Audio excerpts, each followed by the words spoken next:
tanggung jawab iki. Tobat. Kowe weruh dhewe Punakawan. Bendaramu kelakon nggawa terta mesti kaji Gendhoga Kencana.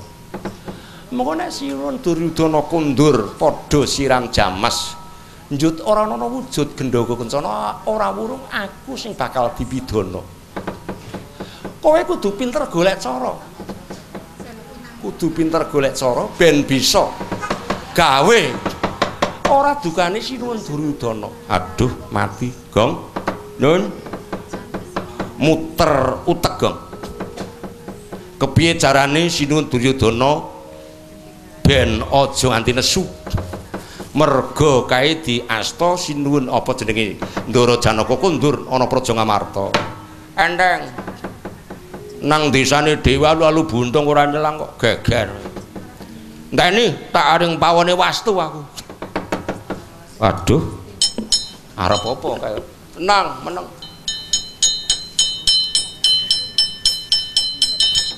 Lah iki tru apa kuwi? Kendhil. Kendhil anyar wis tak prada kaya Kencana. Oh ya pinter pancen kowe. Lah kuwi jerone wis tak iseni kuwi. Iseni apa wae? Uyah rong bata. Lombok kira-kira setengah kilo. Terasi pirang-pirang kepel. Oh.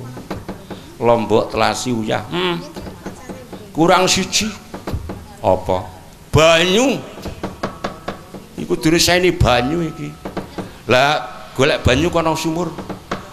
Ora peduli aku ya wis pengin ngetokke banyu kok. Ket suwis mondol-mondol ora.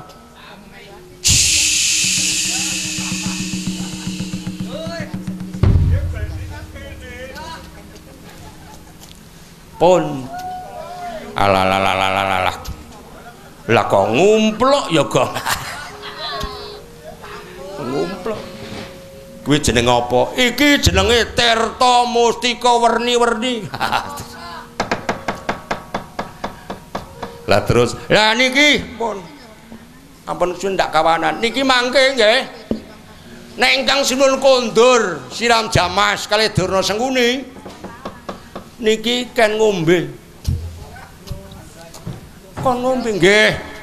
Nanging ngombene wahyu ngenteni swara dewa sing ngomando.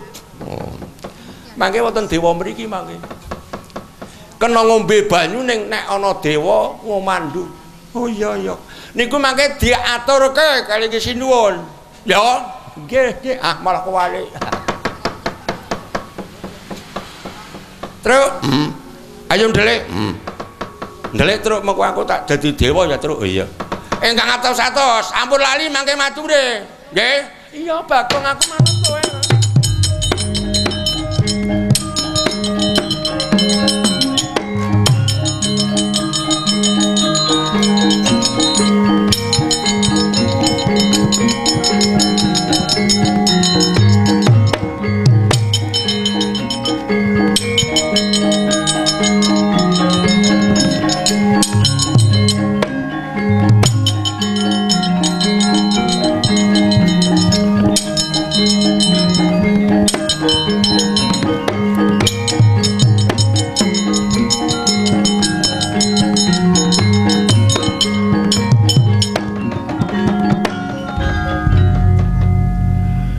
Diajeng Punawati, kula Kanjeng Sinuwun pun kakang wis rampung siram jamas.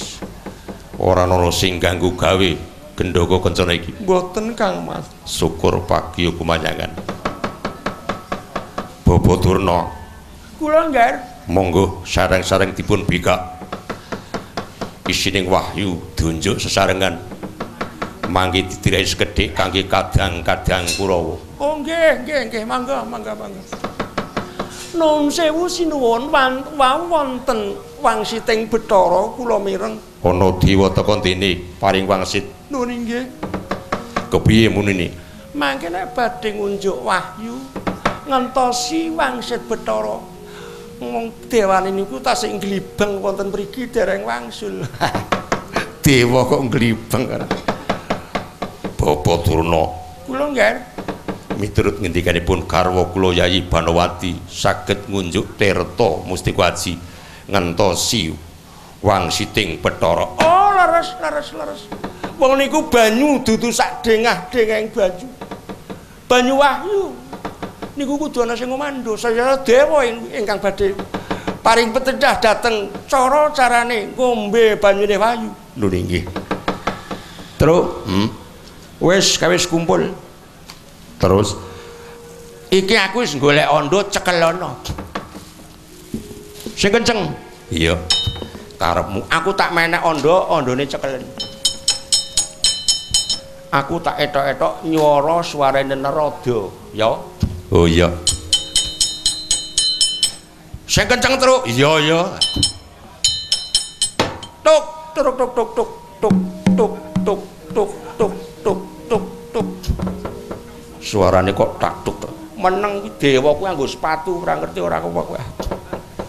Oh, brekencong warudayang tegorong wong condolo. Nger kaki Duryudana. Ula niki dewa saka Surabaya. Suralaya. Oh ya. Ngomando nggonmu bakal ngunjuk wahyu anut prentahing dewa, ya. Kuwi banyu kena diombe ning nganggo urut tuwa, ngono. Dadi sing ngombe dhisik sing paling tuwa, ngono. Lah, sing paling tuwa nang kono kuwi Durna. Lah kuwi Durna mengko sing ngombe dhisik. Aja nganti kliru, ya. Wis ulun bakal kondur ana kayangan Sura. Apa mau? Laya. Cekeli sing kenceng. Andane truk. Tuk tuk tuk tuk tuk tuk tuk tuk tuk tuk tuk. Andane gebrekne njo mlayu truk. Nek kesuwene ngene gawat ki mengko.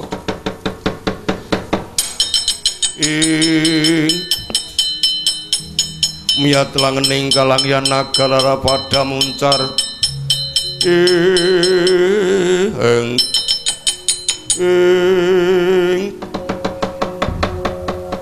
Bapak Durna, Kula nggih.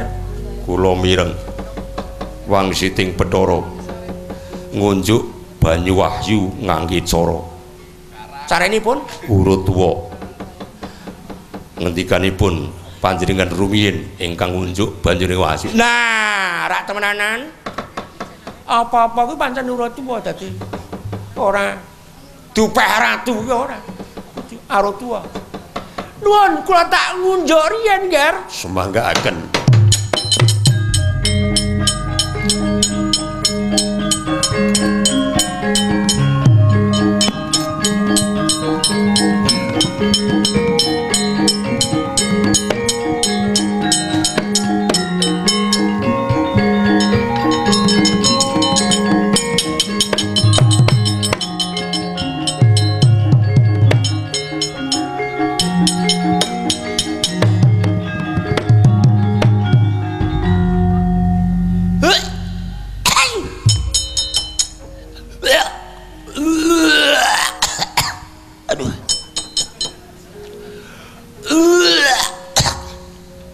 Persis kaya menthik ya. Nganti dilewer ora kalah. Aduh. Wakni Durna, Apa, Di? pripun rasane banyu? Oh, seger. Seger temenan. Seger, pedes, asin. Tur rada sengar. Iyung-iyung banyu wahyu kok rasane maneka warna. Lho aja maida wahyu e.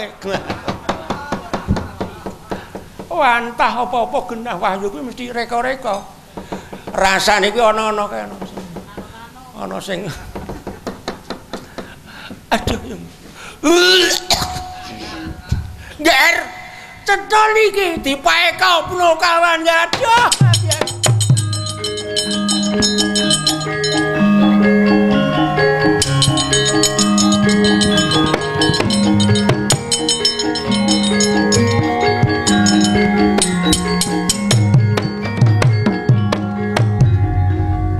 Banowati, Kula sinuwun.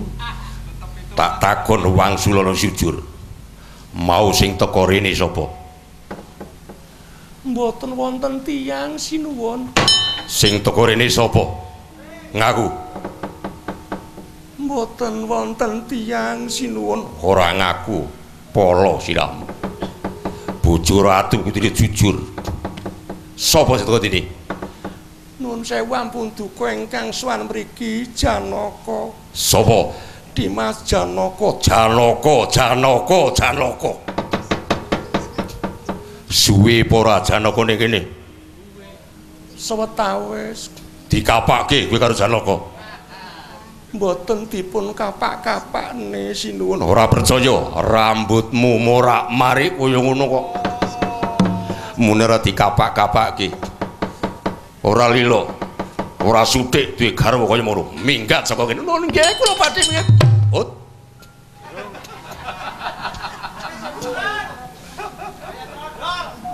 Aja lunga, ora ngerti diloncong ora apa.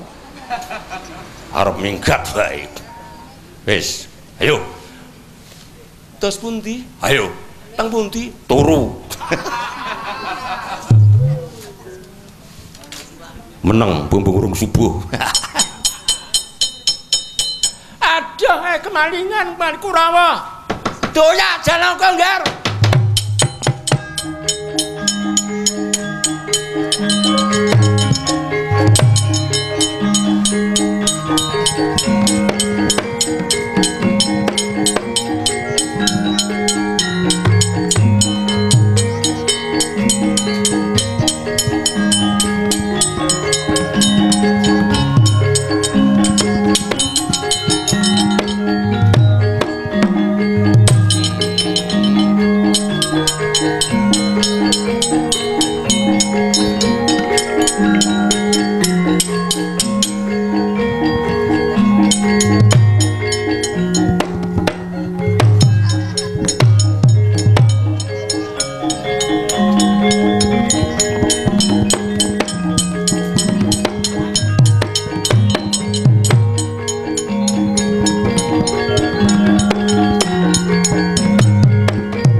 Piye nggonmu klembut tirta mustikaji pikantuk pangisturipun panjenengan pikantuk damel oleh gawe nuwun inggih pikantuk damel lah mau sing jerimbet kuwi apa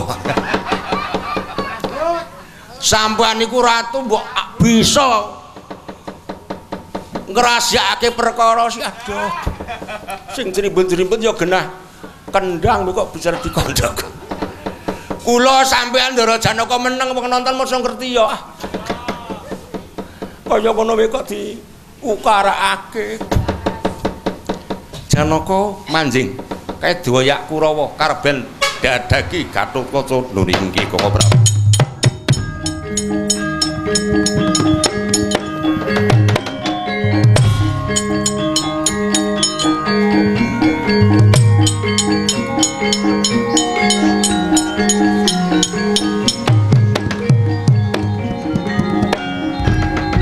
Gonjang ganjing langit kelap-kelap katon ing Gatotkaca kula wa Prabu tata-tata siaga gati cah Kurawa reda nglurup gawe cintraka praja ngamarta mangsa budak pasrah ke kowe ampun nderek jawe-jawe wa Prabu tandangane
Gatotkaca iki mapan Kepurnyadaya.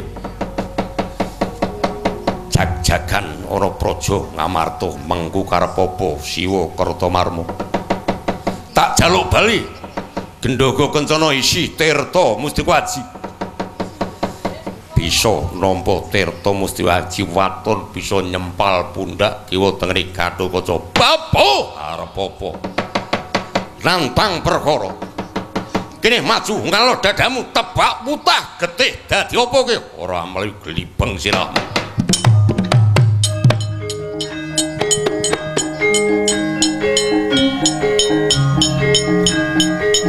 Loh.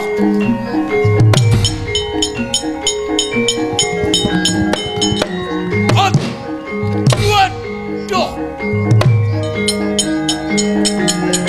Has. Ya. Waduh. Hai.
Ayo